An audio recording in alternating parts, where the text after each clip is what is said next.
Hey guys, Rob from the Off-Grid Tiny House. I wanted to do an experiment with this power pack that I got since I was not able to use it to jump a car yet. I'm gonna go ahead and do something a little crazy. I have here the jumper cables that came with it, and it's got its, specialty plug. Oh, my hand's bleeding. And I'm going to plug this into this slot here, which is where it goes. And I brought home one of my PWM charge controllers. You guys may know what this is because I have a couple of these in the tiny house running my solar power. And what I have is I ran some heavy gauge wire. This is the same wire I ran in the ceiling of the tiny house. It is 10 gauge, 10 AWG. So obviously I got the positive to the red, red to red, black to black, black's negative.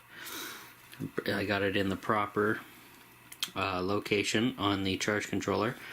The solar slot is empty because we're not even going to deal with that, and it's night time anyway. So when I connect this battery to here, the power from the battery should go through the jumper cables to the PWM charge controller and give it power. And then I can control the load on off switch here, which then runs, which I wired in, and it's going to run my watt meter, and I have it wired to my new 12 volt grow lights that I want to try out and see how much power they actually draw. So this will give me all the information here, and like I said, this is wired up properly, red to red, positive to positive, negative to negative, right? So what I got to do now, I have a horrible camera angle for doing this, guys, so yeah, so I'm just gonna shoot myself and carefully. Okay, you guys can see this screen though you're upside down, so I'll move the camera when I'm able to, but for now I gotta match the power pack. It only goes in one direction, so I gotta carefully okay, it's in the off position, so I don't know if this will control it or not. We'll find out. Okay, we have power. So, oh, yes we do. So I'm going to do this for now. And let me grab you and turn you around. So, the power pack is powering up the PWM charge controller. It says it's at 12.3 volts. My meter and light are off because I shut off the load side, so I'm going to turn that back on, and then this guy here will tell me how much power the lights are drawing. So it goes through its little cycle. It'll flash through and tell me how much power they're drawing from the battery. So it looks like 1.03 amps is being drawn to power the lights, and the lights are getting warm already. And this little dinky power pack will probably not run them for very long because we're already at 11.9 volts under load. So 1.03 amps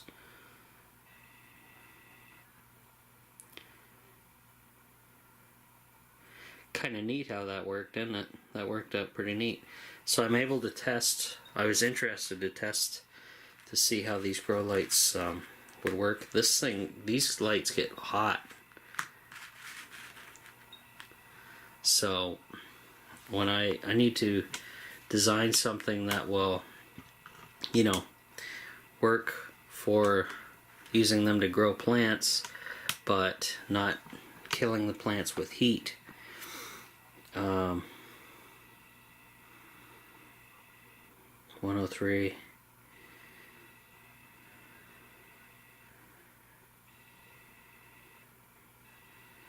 Okay. And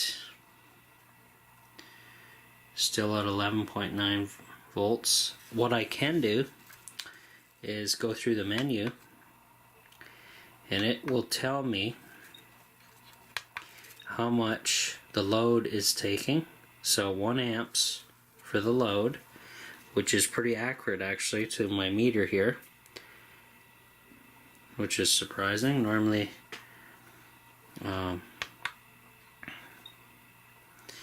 obviously PV is not gonna matter because, and these are just the settings for on and off. So we're still at 11.9 volts and it's feeding a constant 1 amp in, so that's pretty good. So I should be able to run this off the off-grid tiny house for sure. Though what I'm going to do for mine is I'm going to set my timer for the load cycle to 12 hours instead of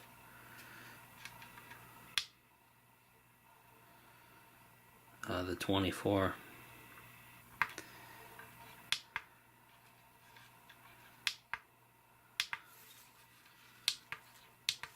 Whoops.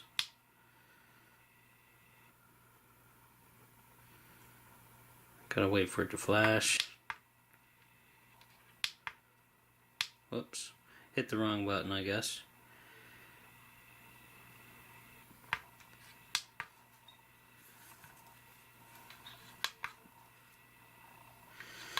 I'll have to look up the manual again to figure out how to set that. But I gotta set my timing function and the function of when it turns on and off. Okay, so I'll figure that out later. Down to 11.8 volts on the battery pack now. So yeah, lights stay pretty constant. They do get warm. Gotta say, they throw some heat. You could use these as a heat source if you had to too, if you had the power. But okay, so I'm gonna shut that off and disconnect here.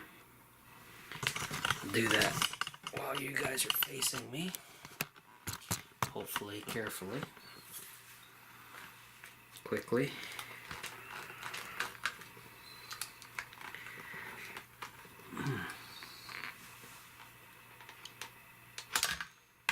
Okay, power's disconnected. Let's turn this on. It's not giving me a reading of its capacity drained. That's fine. So we know the jumper cables work well, and it does send the power through the system. So that's actually a 12 volt battery in there, so we know that. But obviously, and believe it or not, I could run this thing off of solar, which is funny. If I had to, I could have this set together with a PWM and a solar panel and put power into this little battery. Though I wouldn't need a very big solar panel, maybe like not even like a 20 watt or something, just to trickle this because it's so small. But anyway, depends what I would be running. So that worked out pretty cool. So I'll have to figure out next what I want to do, how I want to mount this lighting. I know it has the sticky tape behind it, and I just need to figure out an arrangement so it's gonna work okay on some kind of platform where I can, you know, some kind, maybe like a spiral pattern would be best facing down. I'll have to rake something up on a piece of cardboard, I think. Or actually, no, something better than that. Something that'll take the heat and disperse it. I have some copper here that might work. So I might do that. Get rid of the heat. And yeah, must have had a little scratch there, but yeah, that's pretty cool. So this meter came in handy. That worked out good. And now we know this thing runs on 1 amp to grow some plants. And depending on how I position this thing width-wise, we'll see exactly how many plants it will grow in a small area. So pretty cool experiment, guys. We'll see you on the next one.